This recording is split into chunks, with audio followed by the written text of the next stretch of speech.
네, 1월 23일이고요. 이제 파이썬 수업 지금 파트 4입니다. 자, 결국 이제 어제까지 우리가 했던 내용들은 이제 파이썬에서 변수라는 개념, 그 다음 연산자, 네, 이걸로 어떤 이제 그 계산식을 만들 수 있었죠. 이 계산식을 함수라고 하는 단위로 이제 묶는 것까지 봤어요. 이 함수라고 하는 게 수학적인 개념으로 접근을 했지만 프로그램에서는 하나의 명령어라고 이해하셔도 돼요. 우리가 명령어를 만드는 과정이었다. 이렇게 이제 이해하시면 되고요. 그 다음에 이제 프로그래머스라는 사이트를 통해서 이제 코딩 테스트 준비하는 방법을 소개해 드렸는데, 뭐 이 코딩 테스트라고 하는 게 일반적인 기업에서 이제 취업할 때 사용되는 과정입니다. 그러니까 일반적인 회사 입사 과정이 어떻게 되냐면, 일단 이력서 같은 거 넣어서 지원을 해요. 그러면은 일단 그 서류 전형이 오케이가 되면은 그 다음에 이제 코딩 테스트를 먼저 봐요. 코딩 테스트를 패스하지 않으면 면접이 진행이 안 돼요. 그래서 요즘 면접까지도 못 가보고 그냥 코딩 테스트만 주구장창 보러 다니는 사람들 되게 많거든요. 그래서 미리미리 준비를 하시라는 의미로 수업에 좀 접목을 시켜봤고요. 물론 취업에 필요하기도 하지만 이 코딩 테스트에 나오는 문제 정도를 가볍게 풀 수 있게 되면은 적어도 학교 시험 문제 정도는 굉장히 쉽게 접근할 수 있을 거예요. 왜냐면 이 코딩 테스트에 나오는 거랑 학교 시험 문제랑 난이도가 비슷하다고 보셔도 되고요. 아마 문제 진행되는 과정도 비슷할 겁니다. 자, 이렇게 해서 이제 앞으로 진행될 내용을 서술하는 방법에 대해서 살펴봤어요. 그럼 이제 우리가 def 한 다음에 함수 이름 이렇게 해놓고 이제 여기에 코드 블록을 함수의 내용을 이제 작성을 하죠. 함수에 포함될 내용들은 들여쓰기가 이루어져야 돼요.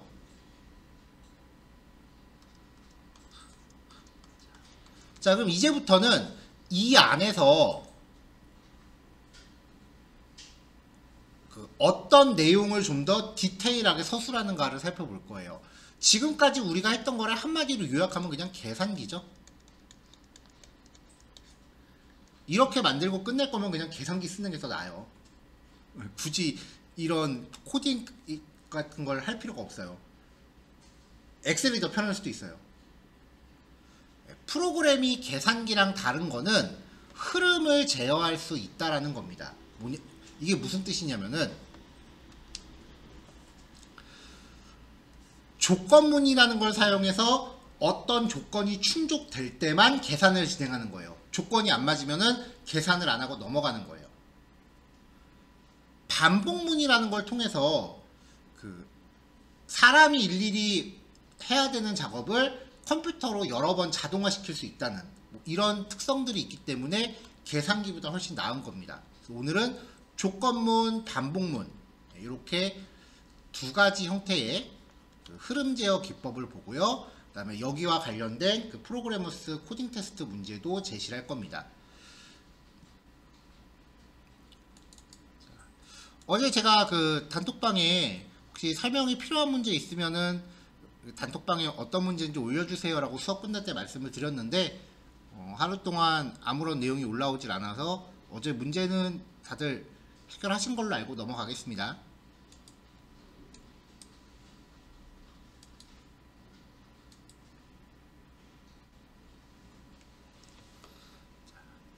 자, 첫 번째 내용은 조건문이에요.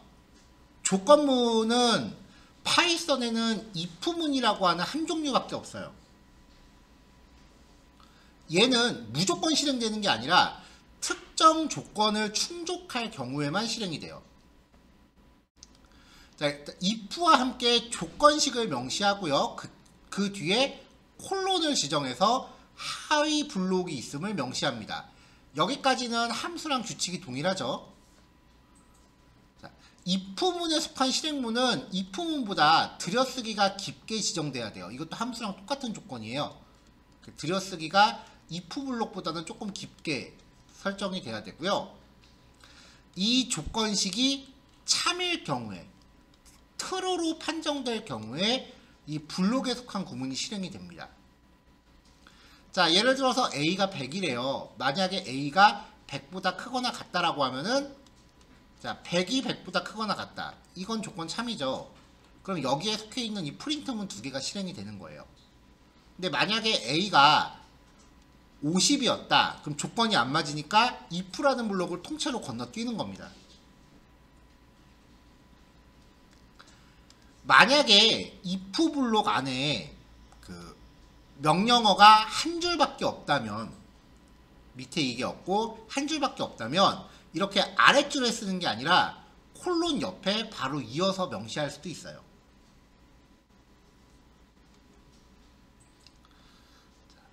자, 주의점이 있는데요.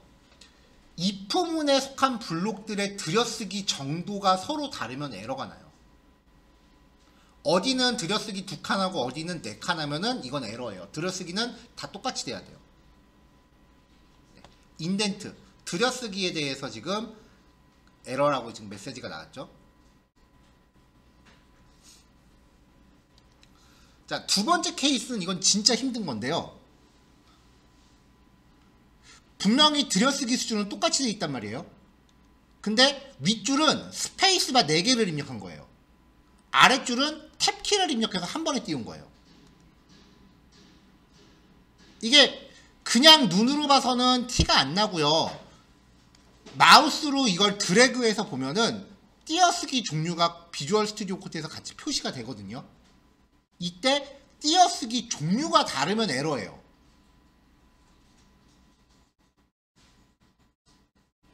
그래서 파이썬은 띄어쓰기도 이제부터는 상황에 맞춰서 해야 돼요.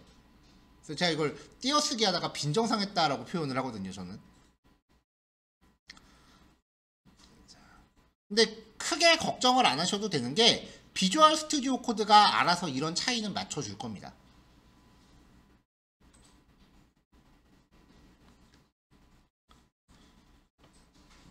자, 이제부터 실습 if문에 대해서 살펴볼게요.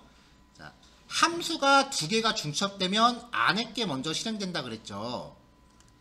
자, 여기가 먼저 실행되면서 팝업이 뜨고 값을 입력받을 거예요.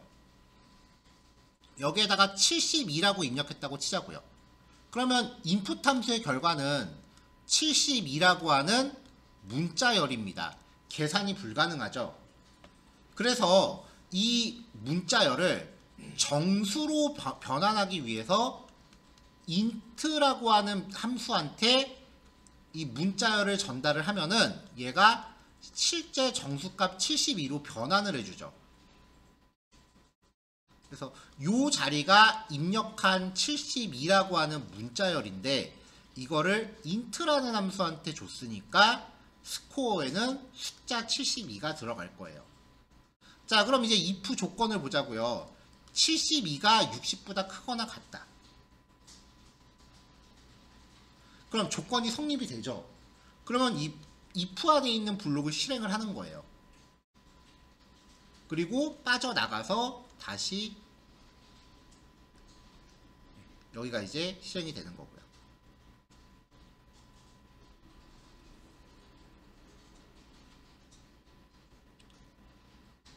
자, 기본 구문 형식은 이렇습니다.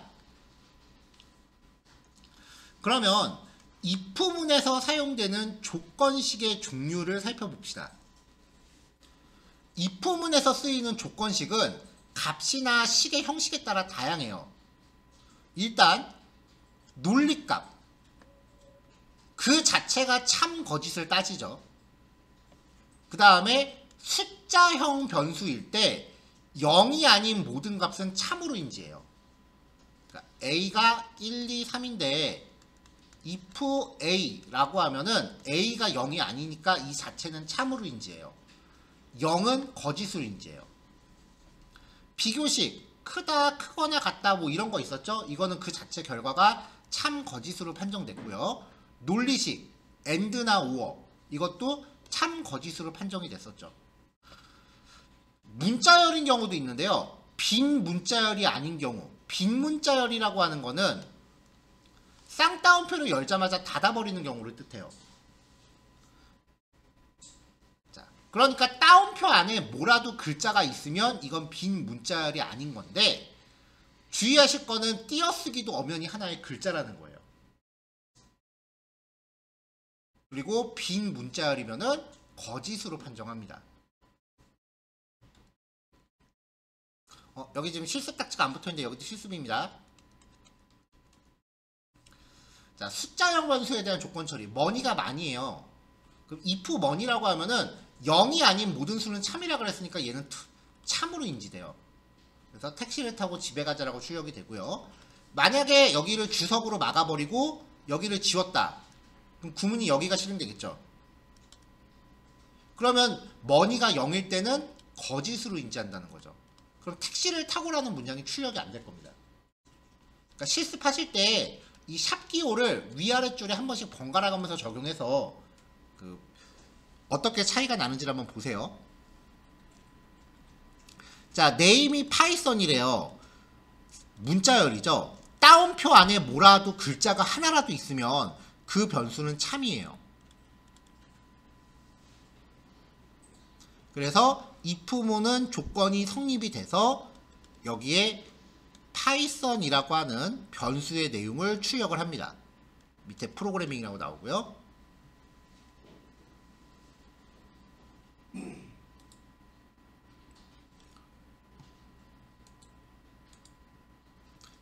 자, 이번엔 비교식과 논리식을 이용해 볼게요. my age에 나이를 입력하세요 라고 했어요. 여기에 19라고 하는 문자열을 넣습니다. 이거를 다시 정수로 변환을 했으니까 숫자 19가 되겠죠. 자, my age가 19예요. 자, 19와 19가 같다. 조건 참이죠? 출력을 해요. 19는 20이 아니다. 말 되죠? 출력합니다. 19가 19보다 크다. 말이 안 되죠? 여긴 안 해요. 19가 19보다 작거나 같다. 말 되죠? 그럼 여기는 출력을 하는 거죠.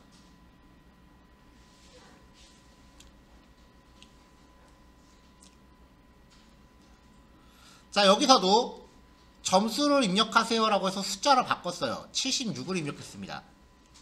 자, 76이 70보다 크고 and 76이 80보다 작거나 같다. 요게 and로 묶여 있어요. and는 전체가 참일 때만 결과가 참이라 그랬죠. 76이 70보다 크다. true. 76이 80보다 작거나 같다. true. 결과는 참. 그래서 여긴 출력이 됩니다. 자, 그 다음 5월은 묶여 있어요. 76이 70보다 작거나 같다. 거짓이에요. 76이 80보다 크다. 이것도 거짓이에요. 5월은 하나라도 참이면 전체가 참인데 지금 참이 하나도 없죠. 그럼 결과는 거짓이 됩니다. 그러니까 여기는 출력을 안 할 거예요.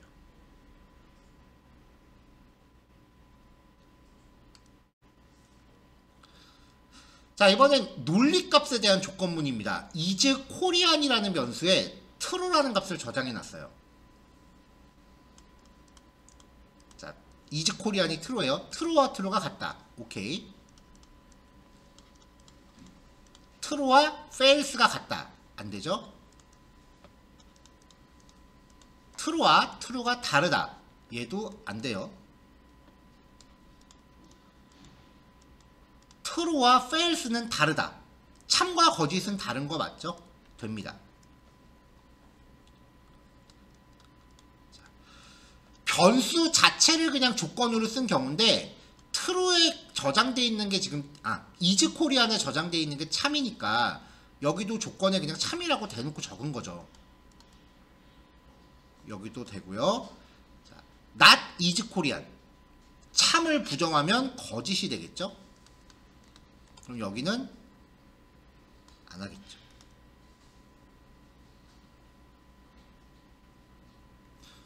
자. 자, 코드에 이렇게 똑같은 구문을 주석으로 하나 더 넣은 경우는 일단은 이 상태로 한번 실행해 보시고, 그 다음에 윗줄에다가 주석 적용해서 막아놓고 아랫줄을 주석을 지워서 또 실행을 해갖고 결과가 어떻게 바뀌는지 비교해 보시라는 의미예요.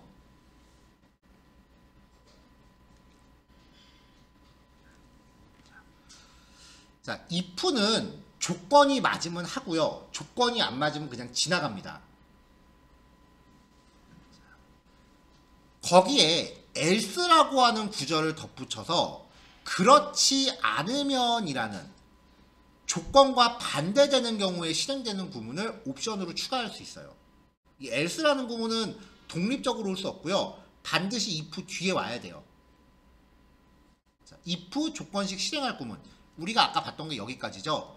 그 뒤에 else 콜론 그 다음에 반대 경우에 실행할 구문을 명시하는 거예요. 그래서 is 코리안이 true래요. false래요.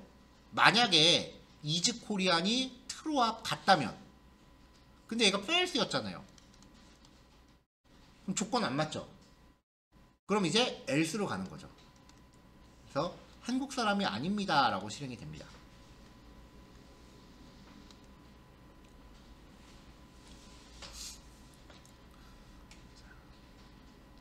자, 앞에서 봤었던 예제들의 else라는 구절을 덧붙여 본 거예요. 자, 입력해서 72점이라고 입력했을 때 72가 60과 크거나 같다. 이건 조건 참이니까 여기가 실행되는 거죠. 그럼 이때는 else를 안 하고 넘어갑니다. 근데 만약에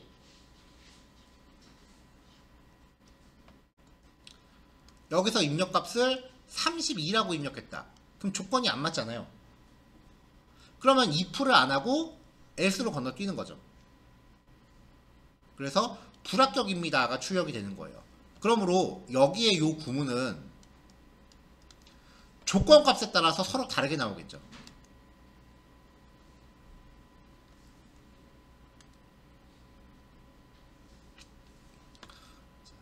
자, input 함수 써서 한국인입니까?yn을 넣었어요.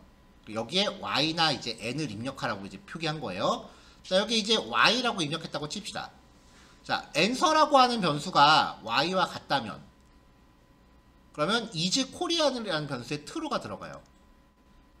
자, 지나가서 if랑 else 중에 둘 중에 하나만 하는 거예요. 자, true. 그러면 한국 사람입니다가 출력이 될 거고요. 또 else 넘어갑니다. 자, not true니까 조건이 거짓이 되죠. 그럼 그때는 여기를 안 하고 여기가 출력되는 거죠. else가. 자, 반대로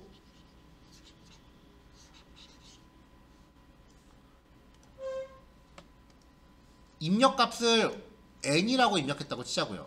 그러면 answer가 n이야. 여기에 반환되니까요. 자, n과 y가 같다. 조건 안 맞으니까 else로 가요. 이제 is korean은 false입니다. 자, if 거짓이라면 안 맞죠? else로 가요. 그럼 한국 사람이 아닙니다가 출력이 될 거고요. 자, if not false 거짓을 부정하면 참이 돼요. 그러면 여기는 실행을 하는 거죠. 그래서 입력값이 y와 n일 때에 따라서 실행 결과가 어떻게 바뀌는지 비교해 보세요.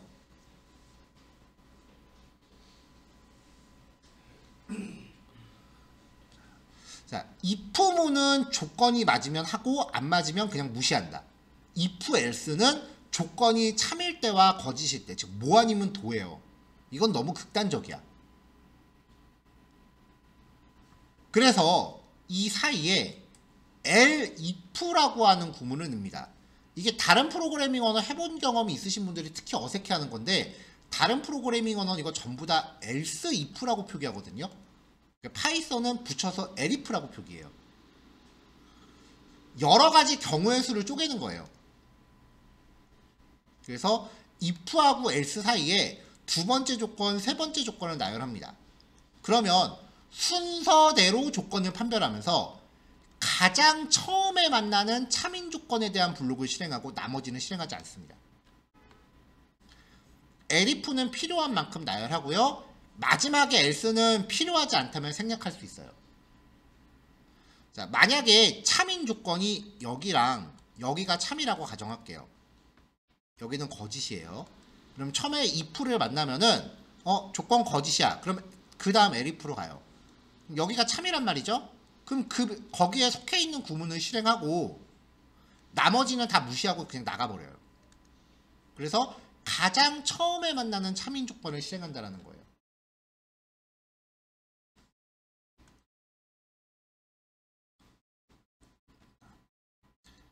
자, 요번에도 이제 점수를 입력해 보자고요. 이번에 77 입력했다고 칩시다. 그러면 77이 90보다 크다. 조건 안 맞죠? 그럼 elif로 띄워요. 77이 80보다 크다. 안 맞죠? 띄워요. 77이 70보다 크다. 여긴 맞죠? 그러면 시약점을 출력하고요. 요 연결되어 있는 다른 애들은 다 안 하고 넘어가 버려요. 조건문과 반복문이 가장 대표적인 그 프로그래밍 언어의 문법이라고 부르는 부분이에요. 어떤 프로그래밍 언어를 만나건 이 개념들은 다 있어요. 그러니까 프로그래밍 언어 종류가 바뀌면 느낌이 이래요. 처음에 이렇게 배웠는데 다른 프로그래밍 언어를 배우면서 이렇게 배우고 또 다른 프로그래밍 언어를 배우면서 이렇게 배우는 느낌이에요. 내가 직접 키보드로 타이핑하는 글자는 다르지만 그 뜻은 다 똑같은 게 프로그래밍 언어들 간의 관계거든요. 그러니까 첫 번째 배울 때 개념을 잘 잡아 놓으면은 혹시라도 이후에 다른 프로그래밍 언어를 공부하게 되면은 금방금방 쉽게 가요. 물론 소프트웨어 전공이 아니신 경우에는 뭐 대부분 파이썬 하나만 하고 끝납니다. 좋은 거죠. 근데 프로그램 쪽을 전공하시는 경우에는 절대 하나로 안 끝납니다. 적어도 학교에서 너댓 개 정도는 배워서 졸업할 거고요. 실무하면서 보통 개발자가 보통 한 7개에서 10개 남짓되는 프로그래밍 언어를 구사를 해요. 왜냐면 프로그래밍 언어마다 장단점이 있기 때문에 용도가 확실히 다르거든요. 그래서 처음에 배우는 언어가 개념을 얼마나 잘 잡는가가 가장 중요해요.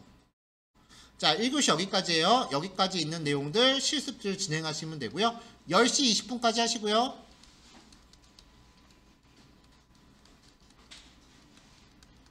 자, 그 다음에 휴식은 10시 30분까지. 그래서 2교시는 10시 30분에 시작하겠습니다.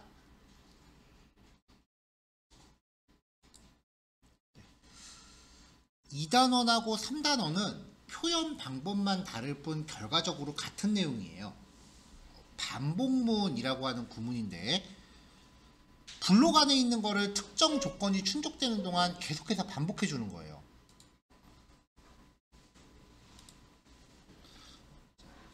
자, 주어진 조건이 참을 충족하는 동안 혹은 주어진 범위 안에서 블록 안의 실행문을 반복해서 수행하는 문법입니다. 파이썬에는 두 가지 반복문이 있는데요. while이랑 for라는 구문이 있어요. 다른 프로그래밍 언어는 종류가 몇 개 더 있거든요. 파이썬은 요거 두 개밖에 없어요. 자, while문은 조건이 참인 경우에만 이제 실행이 되고요. for문은 범위를 지정하고 그 범위 안에서 실행을 해요.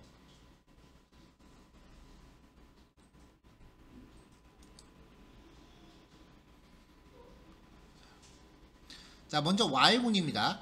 보통 설명할 때 while 조건식, 주어진 조건식이 참인 동안 블록 안을 반복적으로 수행한다 라고 표현을 해요. 그러면은 뭐 조건식이라고 하는 거는 판정이 true나 false로 나는 걸 뜻해요. 자, 그러면은 while 뭐 a가 5보다 작다 라고 해놓고 여기에 뭔가 실행할 구문을 넣는단 말이죠. 이것만 놓고 보기에는 좀 부족하죠. 왜냐하면 도대체 A가 얼마인지를 알아야 될 거 아니에요. 최소한 처음에 A가 뭐 1이다 이렇게 값을 주면은 이걸 가지고 이 조건을 판단할지 말지 결정을 하겠죠.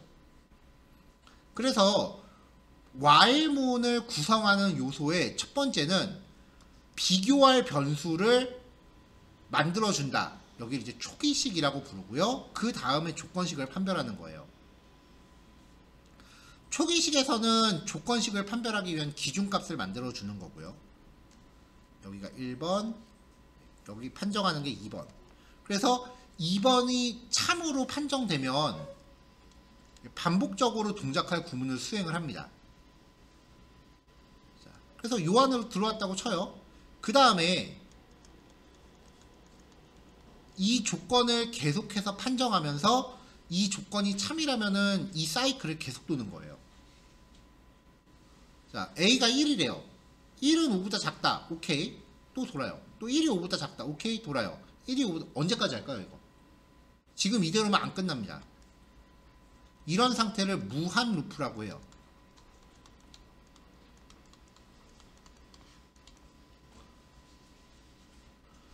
반복문은 실행되는 동안 컴퓨터의 CPU 자원, 그 연산 자원을 100%까지 점유를 해요. 그러니까 얘가 도는 동안은 다른 프로그램이 실행을 못해요. 그렇기 때문에 이 현상이 계속되면 컴퓨터가 뻗어버리는 거예요. 그래서 이 반복문 안에서 A 값에 뭐라도 변화를 줘야 돼요. 그러면 처음에 1로 시작했는데 1이 5보다 작다. 오케이. 1 증가하니까 2가 되고요. 2가 5보다 작다. 오케이. 그 다음에 또 1 증가해서 3이 되고요. 3이 5보다 작다. 오케이. 그럼 또 증가해서 4가 되고요. 4가 5보다 작다. 오케이. 그 다음 또 증가해서 5가 되고요. 5가 5보다 작다라고 하면은 이건 거짓이 되니까 그때 나오는 거죠. 자, 그래서 이제 이렇게 기준값에 뭔가 변화를 주는 이런 부분을 증감식이라고 합니다. 그래서 반복문에서 가장 중요한 거는 초기식, 조건식, 증감식을 먼저 파악하는 거예요.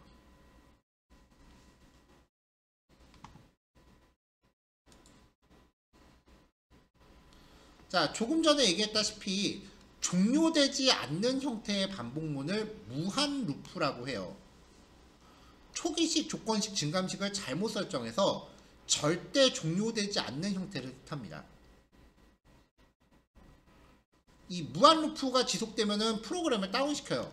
프로그램을 다운시키는 것보다 더 심각한 거는 컴퓨터를 다운시켜요. 그래서 반복문을 구성할 땐 무한 루프에 빠지지 않도록 주의해야 돼요. 예를 들면은 while문에 대놓고 참이라고 고정한 거예요. 이거는 값을 바꿀 수가 없어요. 실행하는 동안은. 그럼 여기를 영원히 실행하고요. 자, A가 0인데 A가 5보다 작대요.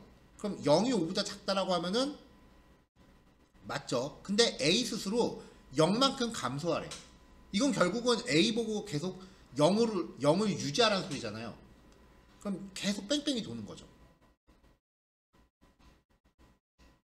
그러니까 이런 두 가지 케이스는 반복문을 잘못 구성하는 케이스고요. 보통 코딩 테스트를 볼 때는 반복문이 시작되면은 거기부터 이제 문제 난이도가 조금 어려워지기 시작하고요. 제가 장담할 수 있어요. 여러분들 최소한 만약에 학교에서 프로그래밍을 배우면 중간고사 단골 문제예요. 반복문부터가. 그 이전 거는 그래도 조금 생각을 깊게 하면 답이 나오는 거기 때문에 거의 문제가 안 나오고요. 반복문부터 이제 좀 난이도 있는 문제들이 나올 거기 때문에 이 반복문을 이해하는 게 학교 시험에서 학점 잘 받는 방법이에요.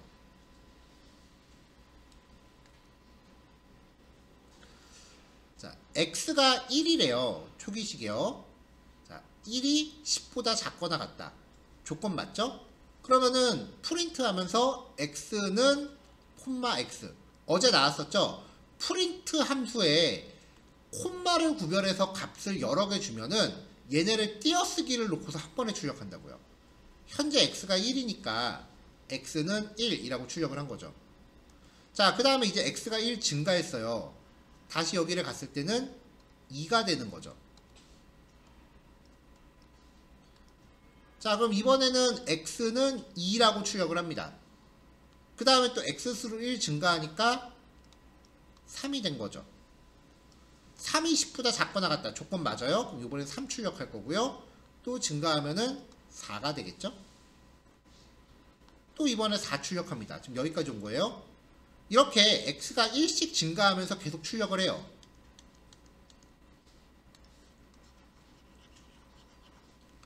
자, 중간과정 생략했고요. x가 9라고 칩시다. 9는 10보다 작거나 같다. x는 9라고 출력을 해요. 여기죠. 자, x가 1 증가하니까 10이 됐어요. 이걸 갖고 일로 와요. 자, 10이 10보다 작거나 같다. 말 되죠? 그럼 한 번 더 출력해요. 여기죠? 자, x가 1 증가하니까 이번엔 11이 됩니다.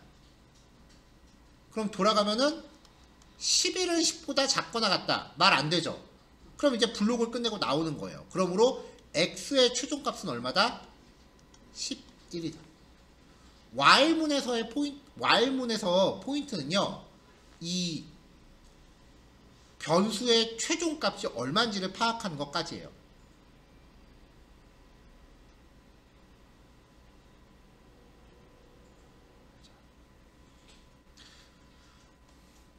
프로그램을 배우면서 이제 반복문을 처음 접하면 이게 헷갈린다 그러면 헷갈리고 단순하다 그러면 단순하거든요.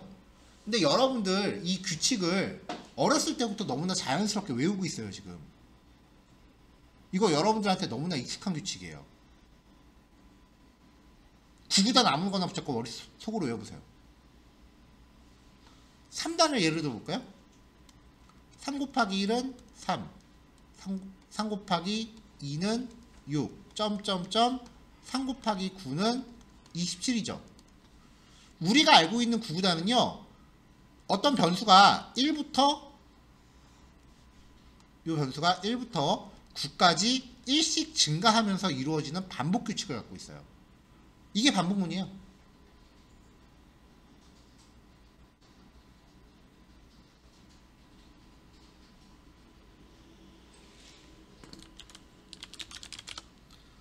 어제까지는 우리가 파이썬으로 구구단을 출력해보세요 라고 하면은 프린트 3 곱하기 1은 3, 이거를 3 곱하기 9는 27, 이렇게 9줄을 코딩했었어야 됐어요. 이거를 반복문을 써서 출력을 해보자고요. 자, 숫자를 입력하세요 라고 해서 x에다가 임의로 8을 입력했다라고 가정을 하죠. 자, 초기식 y는 1입니다. y가 10보다 작거나 같다. 그 다음에 y가 1씩 증가. 반복문을 만나면 일단 초기식, 조건식, 증감식의 위치를 먼저 파악을 하고요. 이렇게 파악된 걸 통해서 옆에다가 y 값의 변화량을 슬쩍 적어보세요. y는 1부터, 자, 10보다 작다니까 10은 포함이 안 되죠. 1부터 9까지 1씩 증가. 이런 식으로 표기를 어딘가 해놓으세요. 그러면 이제 요 블록 안을 1부터 9까지 순서대로 대입해 보시면 돼요. 일단 x는 8이라고 고정이 돼 있죠? 그럼 y가 1부터 9까지 바뀌는 거야.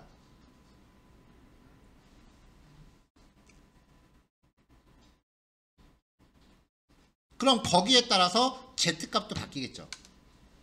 자, 먼저 x를 출력합니다. 8, 그 다음에 알파벳 x 출력한 거고요. y, 이 자리가 1부터 9까지. z는 8 곱하기 1부터 8 곱하기 9까지죠.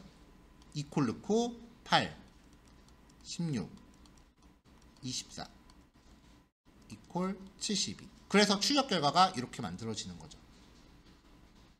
어려울 거 없어요. 단순하게 생각하세요. 그냥 변화량을 산정을 한 다음에 요 블록 안을 그 값을 바꿔가면서 계속 여러 번 대입하시면 돼요.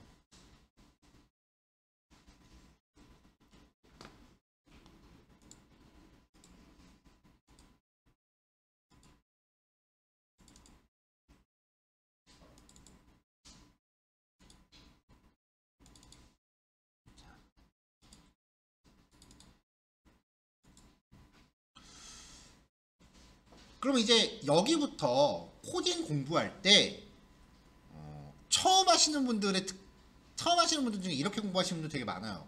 그냥 코드를 머릿속으로 암산하면서 눈으로 뚫어져라 쳐다봐. 그러다가 헷갈리면 모니터에다 손가락을 짚어요. 그렇게 공부하면 백날 소용없습니다.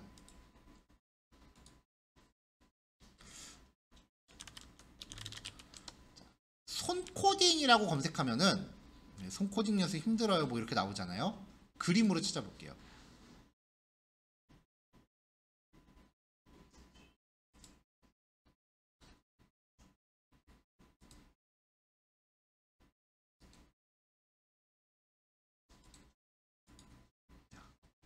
기본적으로 코드를 이렇게 손으로 쓰는 거예요. 네, 이렇게만 쓴 거는 조금 의미가 없어 보이고,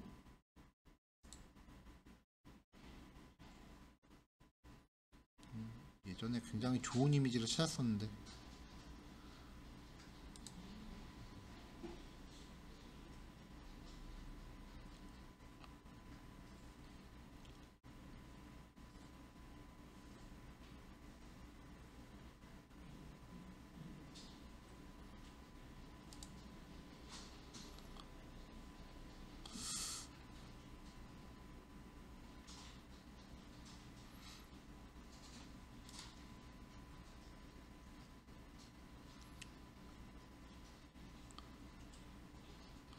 예전에 이미지가 이렇게 많이 나오지 않았었는데 요즘 되게 많이 나오네요. 손코딩 이미지가.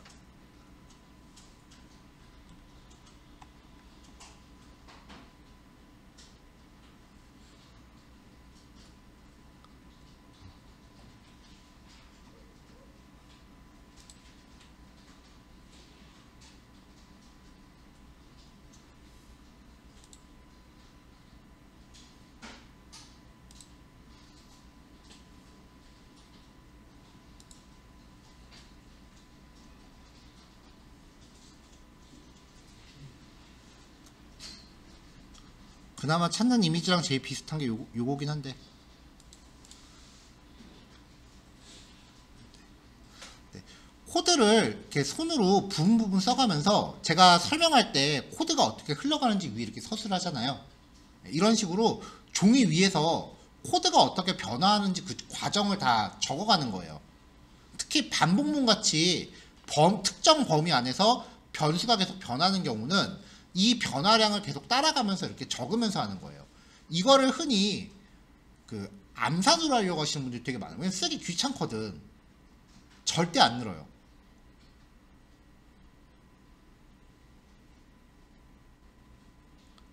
그리고 학교마다 조금 다를 수도 있겠지만 만약에 정말 그 하드코어로 이제 수업을 하는 교수님이라고 하시면, 저는 중간고사 때 시험이 어떻게 나왔었냐면은 교수님이 칠판에다가 프로그램의 실행 결과를 그냥 적어요.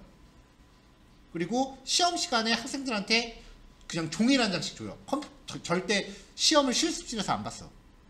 칠판에 있는 결과가 나오게 코드를 손으로 쓰래요. 저는 그게 중간고사였어요. 그렇게 보는 교수님들이 있어요.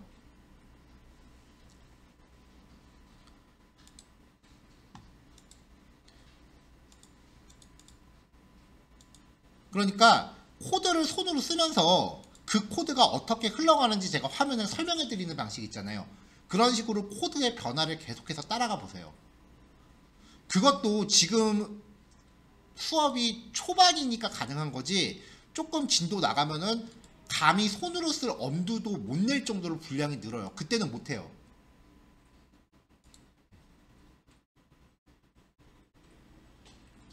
이런 식으로 코드가 어떻게 흘러가는지를 계속 적으면서 따라가 보세요.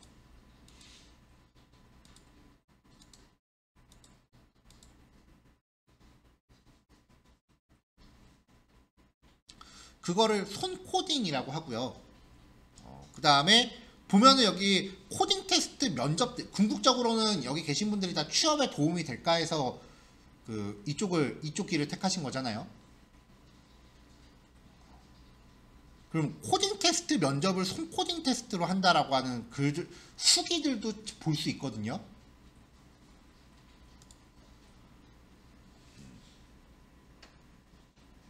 네카라쿠메 같은, 예전에 카카오가 그렇게 했었다는 후기를 제가 봤는데, 일단은 회사 지원을 하면은 지원자들을 엄청 큰 대강당 같은 곳에 몇천 명을 그냥 한꺼번에 불러요.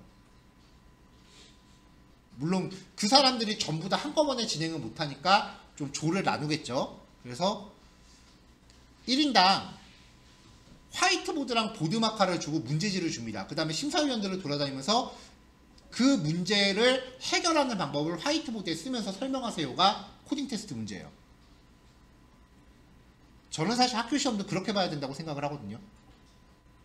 코드를 정확하게 기술하는 게 아니라 흘러가는 맥락을 이해하는지를 판단하는 거죠. 요즘은 그 정도가 포인트야. 왜냐면은 그걸 이해하고 있으면 나머지는 궁극적으로는 뭐 GPT를 쓰던 구글링을 하건 다른 정확한 코드 디테일은 온라인을 통해서 잡아낼 수 있으니까 전체적인 맥락을 내가 얼마나 빠르게 핵심을 짚는가지.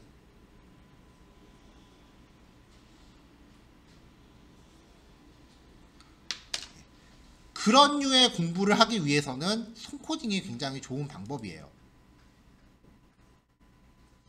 근데 연습장에다 코드를 일일이 다 쓰기에는 조금 힘들잖아요. 그러니까 이제 권해드리는 건 요 PDF 파일, 그 태블릿 같은 걸로 열어갖고 위에다 펜으로 이렇게 적으시면은 어떨까 하는 게 제 의견인데, 뭐 태블릿이 없다면은 부분 그냥 인쇄를 하시는 것도 방법이고요. 자, 다음 넘어갈게요. 자, 반복문을 사용한 몇 가지 패턴입니다. 합계 구하기. 반복문의 특징이 어떤 변수가 시작값부터 끝값까지 반복을 하는 거잖아요. 그러면 요 범위 안에 총합을 구하는 거예요.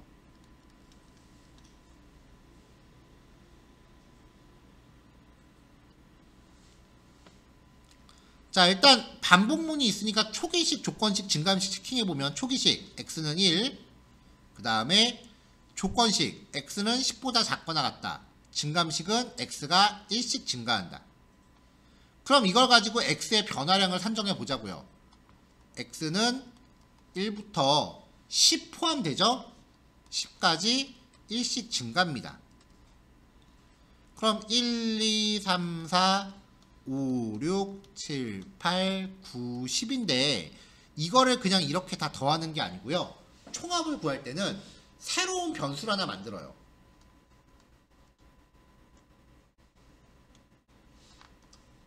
여기다가 요 x 값을 계속해서 더하는 거예요.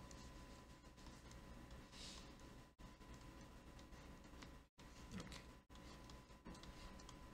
그러면 이 썸이라는 값이 초기에는 0부터 시작해야 얘네를 다 더했을 때 그 결과를 온전히 갖고 있죠. 0이 아닌 다른 값을 갖고 있으면 그만큼 오차가 날 거 아니에요. 그래서 이런 것들을 공식처럼 기억하셔야 돼요. 풀이 방법을.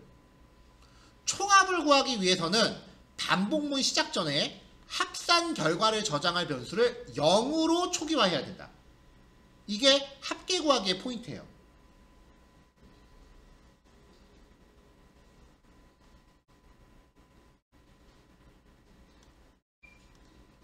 자, 그래서 썸이라는 변수에 0을 넣고요. x가 변화하면서 썸 스스로 x만큼 증가합니다. 0부터 시작했는데 0이 1만큼 증가. 그럼 1 되죠? 그 다음 1이 2만큼 증가. 그럼 2 되죠? 또 3만큼 증가. 5 되네요. 그 다음 4만큼 증가. 9죠. 아, 잘못 계산했다. 3, 6, 10. 그 다음에 5만큼 증가. 15죠. 그 다음에 6만큼 증가. 21 되죠. 이런 식으로 계속 증가하면은 지금 여기서는 x가 얼마일 때 썸은 얼마다라고 출력이 되잖아요. 반복문 안에서 프린트가 있으면 출력도 반복하는 거예요. 그러면 현재 x값에 따른 썸값의 변화가 이렇게 따로 출력이 됩니다.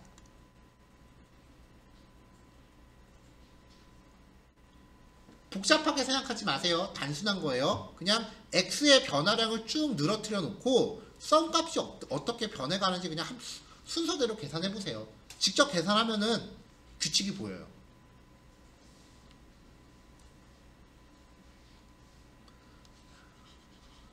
자, 우리가 지금까지 봤었던 증감식은 전부 다 일씩 증가하죠. 여러분들이 만나는 반복문의 99.9%가 증감식이 일씩 증가할 겁니다. 근데 이게 절대적인 규칙은 아니에요. 필요에 따라선 값의 변화 단계를 조절할 수도 있어요. A가 0부터 A가 50보다 작다래요. 그럼 50은 포함이 안 되죠. A의 변화량은 0부터 49까지입니다. 근데 증감식 보면 10씩 증가하죠. 그럼 A는 0, 10, 20, 30, 40. 여기서 더 커지면 50이잖아요. 그럼 조건 안 맞으니까 얘는 안 나오겠죠. 반대 경우도 있어요. B가 10이래요. B가 0보다 크대요. 그러면 B는 10부터 0은 포함이 안 되니까 1까지고요. 증감식이 2씩 감소한대요. 그러면 10, 8, 6, 4, 2. 여기서 더 감소하면 0인데 이거는 조건에 안 맞으니까 여기까지네요. 이런 식으로 감소하는 형태도 얼마든지 만들 수 있어요.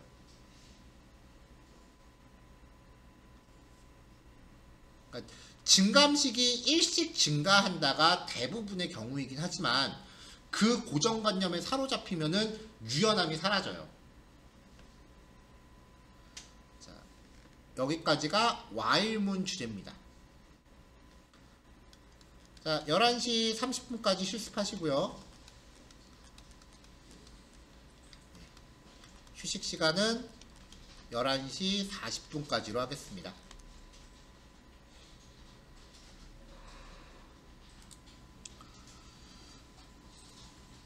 네, 이번에는 또 다른 유형의 반복문인데요.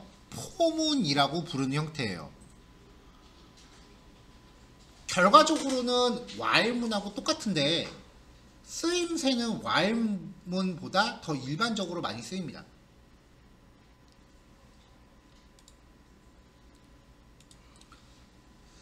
자, 기본적으로 이제 range라는 함수를 써서 특정 변수의 범위를 설정을 해요. 그 범위 안에서 반복 수행해요. 그래서 초기식, 조건식, 증감식을 한 행에서 모두 표현하기 때문에 while문보다 편리합니다. 자, 여기 구문 형식을 보면 대괄호로 이제 감춰져 있는 부분들이 있잖아요. 프로그램 구문 설명할 때 이렇게 대괄호가 표시되어 있는 부분들은 생략 가능하다는 뜻이에요. 자, 어떤 변수값이 주어지고요. in range, 시작값, 종료값, 증가값이에요. 시작을 명시하지 않을 경우 0부터 시작하고요. 증가값을 명시하지 않을 경우 플러스 1로 설정됩니다. 근데 만약에 여기에 내가 두 개만 넣었다. 1, 10 이렇게 넣었으면은 증가값이 생략된 거예요. 시작값이 우선이에요.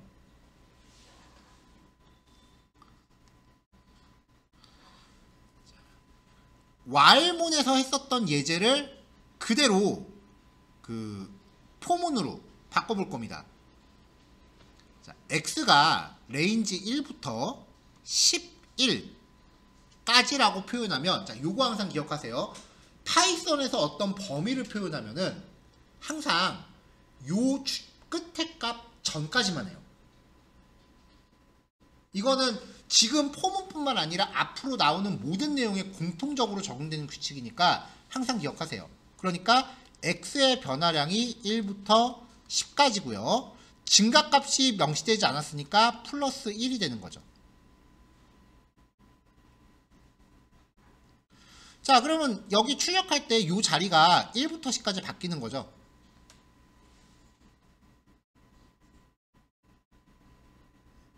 그리고 나서 이제 x의 최종값을 확인해 보면은 여기는 딱 x가 10까지만 딱 하고 끝나는 거기 때문에 최종값을 출력하면 10이 나와요. while문이었으면은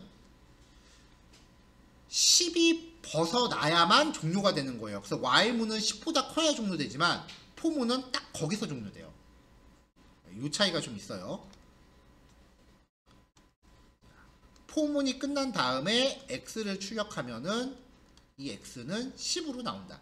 왜냐면 x의 범위가 1부터 10까지니까. while문 같은 경우에 x는 1, x가 11보다 작은 동안 x 플러스 이퀄 1 이렇게 설정을 하면 막 여기를 반복한단 말이에요. x가 11이 됐을 때 이 조건이 안 맞으니까 끝나는 거예요. 그래서 while문은 x의 최종값이 11로 나와요. 하지만 for문은 딱 10까지만 하고 그냥 끝나는 거기 때문에 최종값이 10으로 나와요.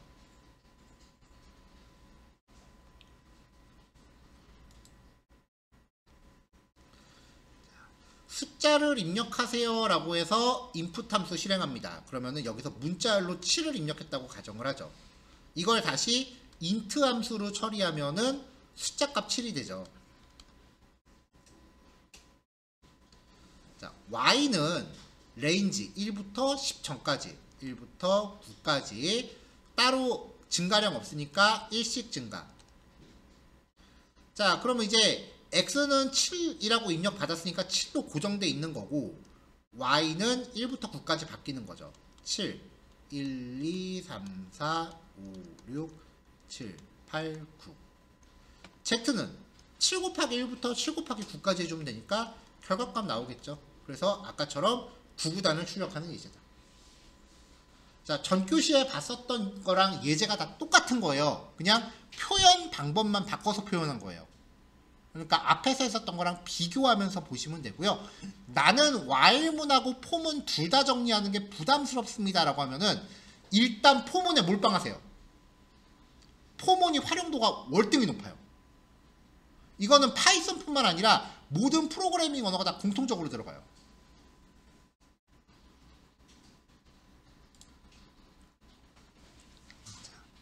자, 합계 구하기입니다. 합계 구할 때 중요한 게 뭐라 그랬죠? 반복문 시작 전에 합산 결과를 저장할 변수를 0으로 초기화해야 한다. 이게 중요한 거라 그랬죠? 자, 그래서 합계를 저장할 변수를 0으로 미리 세팅을 해놨어요. 그 다음에 x는 1부터 10까지래요. 1씩 증가죠?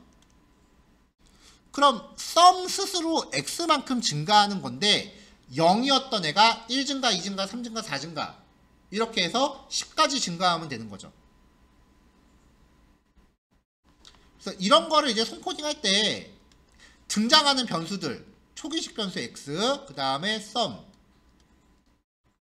이렇게 적어 놓고 x의 변화량을 쭉 적어요. 그럼 x가 1일 때 sum이 얼마가 되느냐, x가 2일 때 sum이 얼마가 되느냐, x가 3일 때 sum이 얼마가 되느냐 이렇게 쭉 따라가면서 적다 보면 이 출력 결과처럼 표를 하나 만들어 보시면 흐름이 금방 이해가 돼요. 이거를 여러 번 해보셔야 돼요. 절대 눈으로만 쳐다보지 마세요. 제발 좀.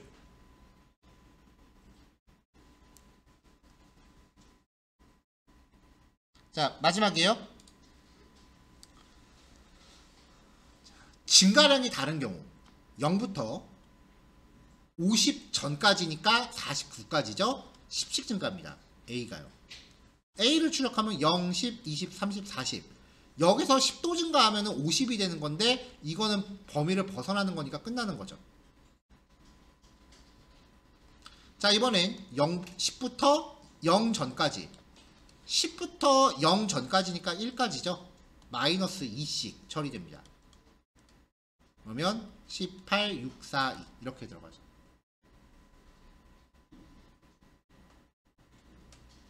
자, 우리 요거까지 정리하시면 돼요. 자, 그리고 이제 여기에 해당하는 프로그래머스 코딩 문제도 지금 제가 뽑아왔어요. 오늘 제시해드리는 문제는 문제별로 오늘 세 가지 문법 표현 봤잖아요. if문, while문, for문. 문제별로 이 셋 중에 하나씩만 쓰여요.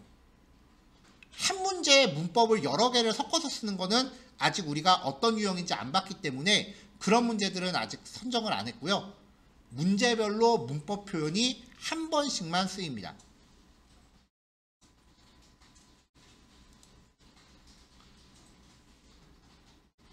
자, 요거까지 내용 정리하시면 될 것 같아요. 정리 다 되신 분들은 12시 20분 이후부터 퇴실하시면 되고요. 실습 시간 중에 휴식 필요하신 분들은 그냥 편하게 왔다 갔다 하세요. 녹화는 여기까지 할게요.